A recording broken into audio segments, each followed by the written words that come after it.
저승사자는 한국 전통 신화와 민속에서 중요한 역할을 하는 존재로 죽은 자의 영혼을 저승으로 인도하는 역할을 맡고 있습니다. 저승사자에 대한 이야기는 한국의 문화와 신앙, 그리고 죽음에 대한 관념을 반영하고 있으며 그 의미와 역할은 시대에 따라 변화해왔습니다. 아래에서 저승사자에 대한 보다 자세한 설명을 제공하겠습니다. 저승사자의 정의와 역할. 정의. 저승사자는 죽은 사람의 영혼을 저승으로 인도하는 역할을 하는 존재입니다. 이들은 일반적으로 무서운 외모를 지닌 존재로 묘사되며 검은 옷을 입고 얼굴이 하얗거나 무섭게 그려지는 경우가 많습니다. 저승사자는 죽음과 관련된 여러 신화적 요소와 결합되어 죽은 자의 영혼을 저승으로 안내하는 역할을 맡고 있습니다. 역할. 저승사자는 죽은 자의 영혼을 저승으로 인도하는 것 외에도 영혼의 선악을 판단하는 역할을 하기도 합니다. 전통적으로 저승사자는 죽은 자의 삶을 평가하고 그에 따라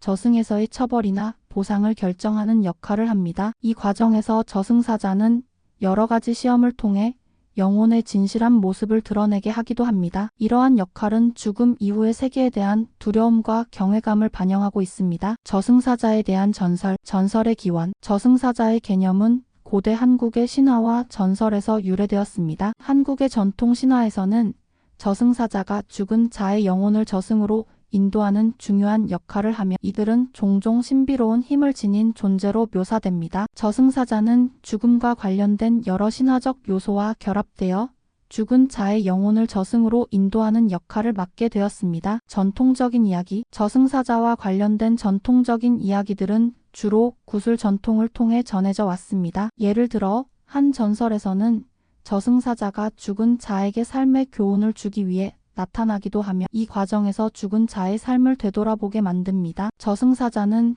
종종 사람들에게 경고의 메시지를 전달하기도 하며 죽음을 맞이한 사람의 삶을 평가하는 역할을 합니다. 이러한 이야기들은 죽음에 대한 두려움과 함께 삶의 의미를 되새기게 하는 역할을 합니다. 현대적 해석, 문화적 재해석. 현대에 들어서 저승사자는 단순한 두려움의 대상이 아니라 인간의 삶과 죽음에 대한 깊은 성찰을 상징하는 존재로 재해석되고 있습니다. 저승사자는 인간의 삶의 의미와 죽음의 불가피성을 상징하는 존재로 여겨지기도 하며 이러한 관점은 문학, 영화, 드라마 등 다양한 매체에서 나타납니다. 저승사자는 이제 단순한 공포의 대상이 아니라 인간 존재의 본질에 대한 질문을 던지는 존재로 자리 잡고 있습니다.